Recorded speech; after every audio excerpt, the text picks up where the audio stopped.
2013, the curse was born. A young man named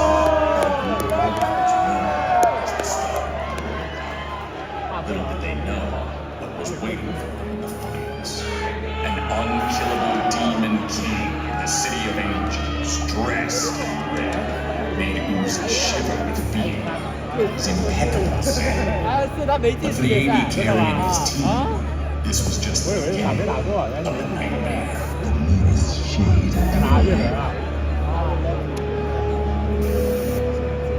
is enough to defeat you. Fast forward to 2016, once again the land of the free, and Starhorn Royal Club had become RNG. But even with the name change, they couldn't escape the wrath of Faker. However, RNG and Uzi dared fear standing in the way.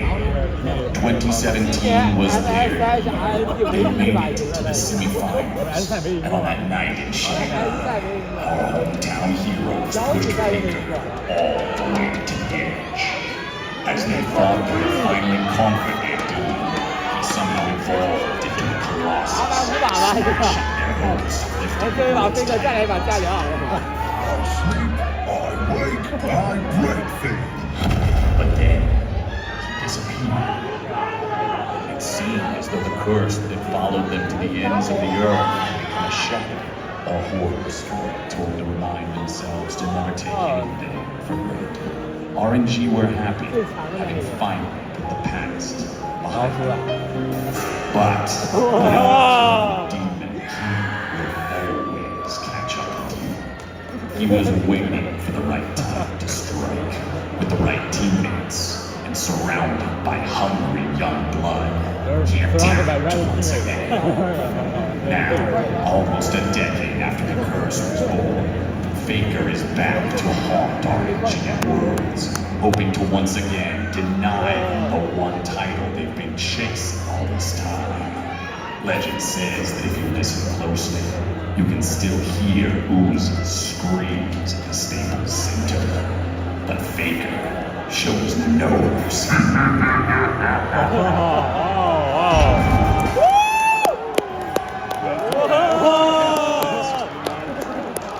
Boy, do I have another spooky story to tell about a player's career who didn't end so well.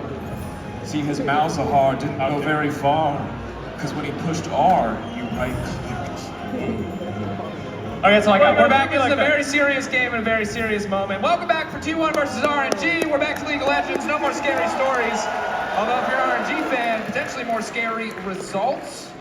As game one, definitively T1 favorite just about the entire way through. Even the kids are getting involved.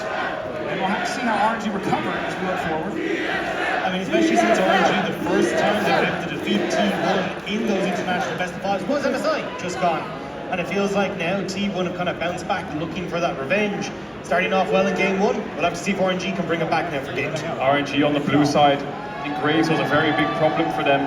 We'll see if the Ashe Heimerdinger is something that gets run back by T1. I'm not sure if it's a full blind pick. I mean, it can work. We'll get a push in most matchups, but I'm sure RNG have been discussing the Ashe Heimerdinger, discussing the Graves, which are the main problems, and maybe discussing with Breed about blind pick tops, because I doubt that T1 will ban Graves on the blue side. Yeah, RNG's the one banning away Graves, T1 banning away Aatrox, fewer Jacks are still up, and Lissandra looks like a locked ban by T1 this series, no matter what. So we'll see what direction this draft goes in, because Graves was the prio. I think Aphelios is kind of rising in priority a little bit now with these bans by the looks of it. But yeah, if RNG first pick that, T1's just going to run back to the similar draft from last time. Heimerdinger, Ashe, get the push, and what are you playing support me? Yeah, I'm curious now if we'll actually get a change, because I mean, Maokai stepped through the draft entirely the last time. Maybe we see things like the Silas starting to creep up, but Kali could also be in there.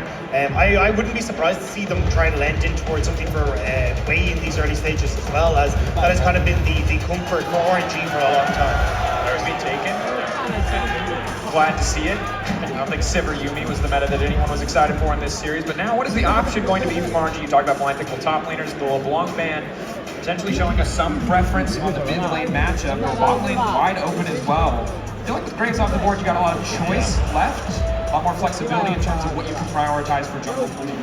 Sejuani's going to be the first pick, and something that can go in Breed's hands or Ways. I actually expect it to go into Breed's hands because he was struggling last game a little bit. Was a very tough game from jungle onwards, but this is a very comfortable champ, very easy to blind pick, and we'll see how T1 respond. I don't think they're going to blind the Ash Heimerdinger, or surely not, right? I think RNG will be able to match you with a response if they dig into their pocket, so they're just going to take away the Viego. I wonder if Akali is high prior. I'm also curious about the affiliates, right? Maybe you just take the affiliates for Gumi Yushi, you say, hey, Gala, Link, not really, they're not going to play Heimerdinger or Ash, at least when you look at them domestically, right? So I think if you try and take away the affiliates, maybe you get the Lucian Ami then for RNG, and you try and, answer for that, but no, it looks like they're going to be going with yourself, Pedro. Kali going to be up on the trial list. I think it's such a powerful champion you're playing, Sejuani, one of the strongest melee champs to pair up with her. Denying that makes sense. I wonder if Xiaohu goes towards the direction of a Sylas. We haven't seen it yet, but Galio could also be another one. I think Sylas works really well because you've already got the Sejuani, right? If you put that into the jungle for Wei, you got the Sylas, you got Sejuani, you got the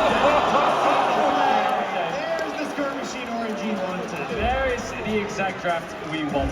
Put the Sejuani jungle, get a carry for Breed, don't play any of that safe stuff, and make sure you have a brawl heavy topside. How does Zeus respond here? If there were a chase would be a Zeus classic if they want to opt into a pure counter in this matchup. GP, Yone, this guy has so many carries in his pool, but Zeus's Jace is what I think is the best suited here. Zeus is the best Jace in the world.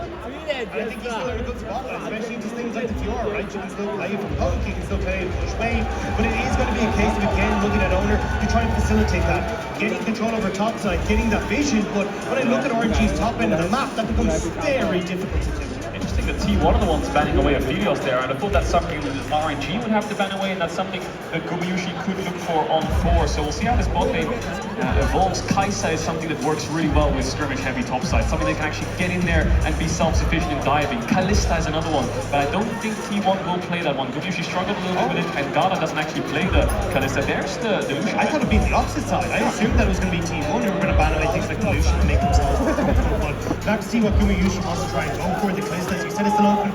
Maybe be able to fish it for something like a Draven. We saw 8 times out of Gumiyushi after the course. So I wonder if we're getting Kaisa versus Tristana here. No, the Tristana ban's coming in, so I think Kaisa has to be the ban here for RNG, because I thought that if Tristana was up, if you blind Kaisa, they were leaving Tristana, but now T1 have banned that away, so the last kind of dive-heavy champ left is the Kaisa, because I don't think either of these teams will lean towards the Kalista. We'll have to see, though. Final ban here. T1 needing the luxury of final pick as well. So much power to shape bot lane. It's the Heimer. RNG giving it that respect after the previous match. I'm curious if we actually see something like a Sivir Elu out, just because we've gone so far down the ban list. I think Miss Fortune can still be brought up, but I mean, I don't think she's won a game at Worlds yet. I know she hadn't up until a few days ago, so I would be very surprised to see it, but yeah, it looks like Gumiyushi, we talked about the Draven going to be coming out. I mean, it makes it very difficult to go for some of these short-range AD carries. Renata is the lock-in here, so that opens up a lot of flexible kind of bot matchups because Renata's prepared very well with everything. RNG, what are your options? What is something that they want to lean towards? MF is a good side you highlighted. Jinx Tom would be something that's safe. Kaisa is something that Gala is known for across the world to dive in and help the team out. Supportive, dive heavy, hyper carry, he can choose anything right now. I mean, it'd probably be the Jinx, realistically. He pushed him in, but yeah, okay, I think go. Gala's Kaisa is iconic, and maybe T1 were thinking of a Kaisa themselves, but Gala will happily pick that one up. And this game is going to be so incredibly explosive. All these champions, when they have a lead, can take over a map so incredibly quickly. But if you fall behind, it's going to be so punishing. You call it the Viego, whether it's the Sylas or the Fiora on the opposite side, game 2 will be much more explosive. I'm really curious though, because you don't really want something on the bot side that you want to give a ton of resources to when you look towards the Jace at the top end. So good to just end up going back towards Sivir. The Kalista is phenomenal with Renata as well. A ton of pressure in the 2v2. Do we get it? Saya is also a good one. Not so much a counter, but does well into Kaisa, because every time Kaisa ults on you on mid-waves to assassinate, you can match your ult on her dive. Kalista didn't work out very well for T1 in the regular split. It's a positive win rate, but Saya is the lock-in. This is 2019. Yes, it is. Of the meta. Fiora, Sylas, Akali. We've got the Kaisa Zaya as well. Just go back a couple of years and this is the meta as well. I stand by, that was the best meta of all time. This game is going to be so incredibly explosive. Small advantages can turn into big ones. Outplays can happen at every single opportunity. For RNG, they are fighting back from a deficit. They do not want to be in a position where they are forced to reverse sweep T1. Again, need to find it here.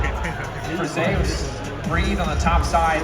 This is huge. The blind pick Fiora, the confidence to bust it out. You're going toe-to-toe with a man who, as you highlighted, Cage, one of the best Jace in the world. And if you want to keep that title, you have to keep winning. On the bot side, though, it's an absolute terrifying combo for RNG, right? We always talk about Kai'Sa's Carlos Kai'Sa, but I mean, Ming's Nautilus is the best by far in the LPL, and honestly, probably tracking towards the best in the world. And what this man can achieve in this pick is absolutely insane. Didn't get to see a huge amount of it last game, because he basically hooked himself in and trying to engage.